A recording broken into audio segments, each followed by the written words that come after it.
Hello అండి.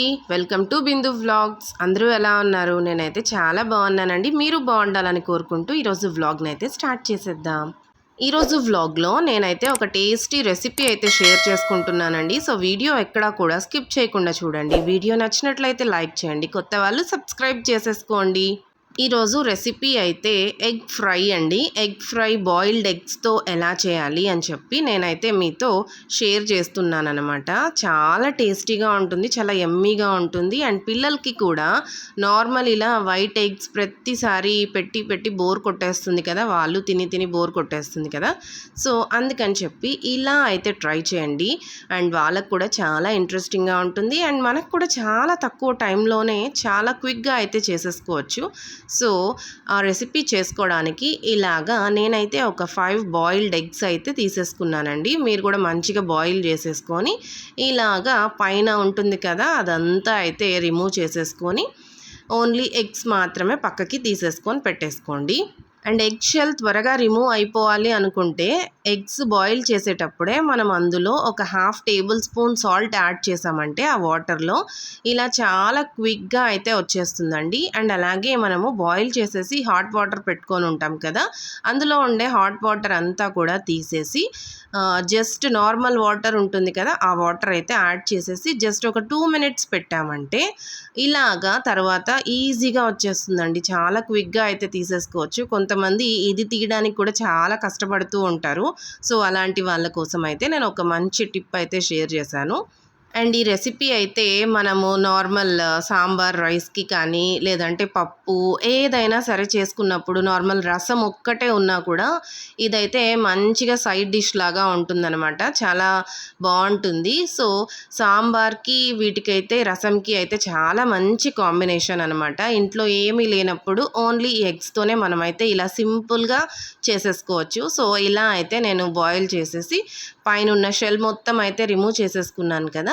ఇప్పుడైతే మనము నైఫ్ అయితే తీసేసుకోండి. నైఫ్ తీసుకొని జస్ట్ పైన ఉంది కదా వైట్ది, అది మాత్రం ఇలా సపరేట్ చేస్తూ స్మాల్ స్మాల్ పీసెస్గా అయితే కట్ చేసేసుకోండి.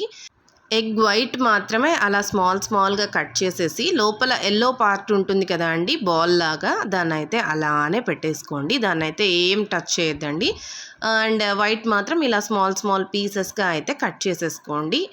అండ్ ఇలా ఎందుకు కట్ చేస్తున్నాను అని మీకు డౌట్ అయితే రావచ్చు. ఇలా కట్ చేసామనుకోండి ఫ్రై అయితే మొత్తం ఎగ్ ప్రతి పార్ట్కి కూడా మనకి ఫ్రై అయితే అవుతుంది కదా, ప్రతి పీస్ కూడా ఫ్రై అవుతుంది. సో దట్ చాలా క్రంచీగా యమ్మీగా ఉంటుందన్నమాట. Just ½ of the eggs cut చేసేసి కూడా వేసేస్తారు, కానీ అలా కాకుండా ఇలా చేసుకున్నారంటే చాలా టేస్టీగా ఉంటుందండి. అండ్ పిల్లలు జస్ట్ ఎగ్ మాత్రమే కూడా తినేస్తారనమాట, అంత బాగుంటుంది. సో నెక్స్ట్ ప్రొసీజర్కి అయితే వెళ్ళే ముందు ఇలా అయితే కట్ చేసేసుకొని మీరైతే పక్కన పెట్టేసుకోవాలండి. అండ్ అలాగే ఇక్కడ మాత్రము ఈ ఫ్రై చేయడానికి జస్ట్ ఒక ½ an hour ముందుగానే మీరైతే ఈ ప్రొసీజర్ అంతా చేసేసుకొని పక్కన పెట్టుకోవాలి. అది ఎందుకు అనేసి నేను చెప్తాను. ఎగ్ అనేది పిల్లలకి అండ్ పెద్దవాళ్ళకి చాలా మంచిదండి. అండ్ ప్రతిరోజు ఒక ఎగ్ అయితే తినాలి అని చెప్తూనే ఉంటారు కదా. సో ప్రతిసారి ఇలా వైట్ ఎగ్ తినాలంటే వాళ్ళకు కూడా చాలా బోర్ కొట్టేస్తుంది కదా. అందుకని చెప్పి ఇలా అయితే చేసి పెట్టండి, చాలా బాగుంటుంది. అండ్ అస్సలు వద్దు అనకుండా కూడా పిల్లలు అయితే తినేస్తూ ఉంటారనమాట. సో అది ఎలా చేసుకోవాలి అని అయితే నేను చెప్పేస్తున్నాను. ఇలా స్మాల్ పీసెస్ అయితే కట్ చేసేసుకొని అండ్ ఎగ్ ఎల్లో కూడా ఇందులోనే పెట్టేసుకొని పక్కనైతే పెట్టండి. అండ్ ఇప్పుడైతే మనము ఇందులోకి మసాలా అయితే యాడ్ చేయాలన్నమాట. ఏదేదో మసాలాస్ కాదులేండి, చాలా సింపుల్గా ఫస్ట్ అయితే సాల్ట్ అయితే 1 టేబుల్ స్పూన్ యాడ్ చేసేసుకోండి. అండ్ సాల్ట్ యాడ్ చేసిన తర్వాత టర్మరిక్ పౌడర్ అయితే జస్ట్ ఒక ½ టేబుల్ స్పూన్ అయితే యాడ్ చేసేసుకోండి. అండ్ అలాగే రెడ్ చిల్లీ పౌడర్ ఉంటుంది కదా, రెడ్ చిల్లీ పౌడర్ అయితే మీరు మీ టేస్ట్కి, పిల్లలైతే కొంచెం తక్కువ యాడ్ చేయండి, లేదు పెద్దవాళ్ళు తింటారు, పిల్లలు కూడా కొంచెం కారం స్పైసీగా తింటారు అనుకుంటే 1 టేబుల్ స్పూన్ యాడ్ చేయండి. నేను ఇక్కడ పిల్లల కోసం కాబట్టి నేను జస్ట్ ½ టేబుల్ స్పూన్ మాత్రమే యాడ్ చేస్తూ ఉన్నాను అనమాట. అండ్ అలాగే ఇందులో మనకి ఆచి, ఎవరెస్ట్ ఇవన్నీ చాలా స్పైసెస్ పౌడర్స్ అయితే అవైలబుల్గా ఉంటాయి కదండి, అదైతే యాడ్ చేసుకోండి.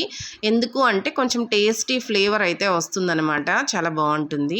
అండ్ అలాగే మనము అల్లం వెల్లుల్లి పేస్ట్ కూడా యాడ్ చేసుకోవచ్చండి. నాకైతే అంత మసాలా అవసరం లేదు అని చెప్పి నేనైతే యాడ్ చేయలేదు. అండ్ అలాగే ఇక్కడ నేనైతే 1 టేబుల్ స్పూన్ ఆయిల్ అయితే యాడ్ చేస్తూ ఉన్నానన్నమాట.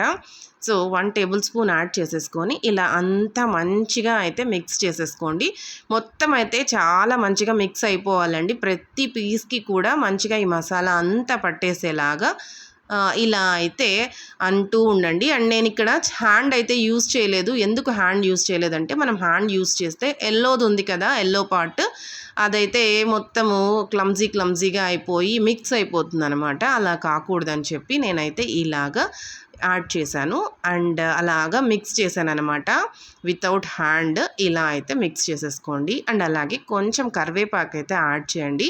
ఫ్లేవర్ చాలా బాగుంటుంది. అండ్ అలాగే మనం ఫ్రై చేస్తాం కదా, అప్పుడు కూడా ఇది కూడా కరివేపాకు ఫ్రై అయ్యిందంటే చాలా బాగుంటుంది అనమాట. అండ్ దీన్ని రైస్లోకి మిక్స్ చేసేసుకొని కూడా తినచ్చు.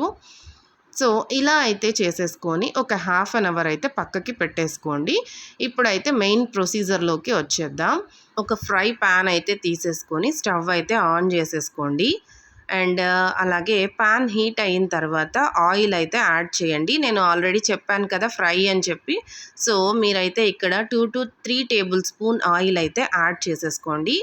ఆయిల్ బాగా హీట్ అయిన తర్వాత మనమైతే ఆల్రెడీ మిక్స్ చేసి పక్కన పెట్టేసుకున్నాం కదా, ఇదైతే యాడ్ చేయాలండి. అండ్ ఆయిల్ కూడా ఫుల్ ప్యాన్ అంతా స్ప్రెడ్ అయ్యేలాగా చేసేసుకోండి. అండ్ ఇలాగా ఒకటి అయితే మంచిగా మెల్లగా యాడ్ చేసుకుంటూ ఉండండి. అండ్ అలాగే ఇది ఎగ్స్ కదా, పగిలే ఛాన్స్ ఉందండి ఆయిల్లో వేయగానే. సో స్టవ్ అయితే సిమ్లో పెట్టేసుకొని ప్రొసీజర్ అయితే చేయండి, లేదంటే మన మీద కూడా పడుతూ ఉంటుందన్నమాట. అండ్ ఎగ్స్ అయితే చాలా పగులుతాయండి.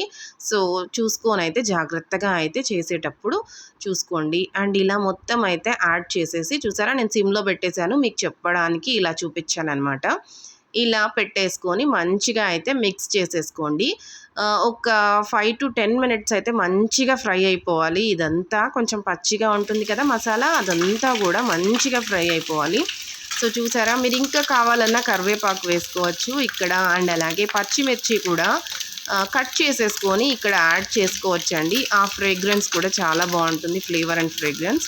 అండ్ లాస్ట్ ఏ ఫ్రైస్కి కూడా పచ్చిమిరపకాయ యాడ్ చేసేసి ప్లేట్ క్లోజ్ చేసి పెట్టామంటే అది మొత్తం ఫ్రైకి అంతా పడుతుంది, చాలా బాగుంటుందండి. సో ఇలాగా 5 to 10 మినిట్స్ అయితే మంచిగా అలా ఇలా తిప్పుకుంటూ ఫ్రై అయితే చేసుకోవాలి. చూసారా, ఈ ఎల్లో ఎగ్కి కూడా మంచిగా మసాలా అయితే పట్టేస్తుంది. సో అట్ లాస్ట్ ఫ్రై చేసిన తర్వాత ఇలా అయితే చేంజ్ అయిపోతుంది అనమాట. ఇలా చేంజ్ అయ్యాక మనం అయితే స్టవ్ ఆపేసుకోవచ్చు. సో ఎగ్ ఫ్రై రెసిపీ అయితే ఇంతేనండి, చాలా సింపుల్గా క్విక్గా అయితే చేసేసుకోవచ్చు. మీరు ఇంట్లో ట్రై చేసి ఎలా వచ్చింది అని నాతో కమెంట్స్లో షేర్ చేసుకోవడం అస్సలు మర్చిపోవద్దండి. అండ్ అలాగే వీడియో నచ్చినట్లయితే లైక్ చేయండి. Thanks for watching. See you in another vlog. Bye bye.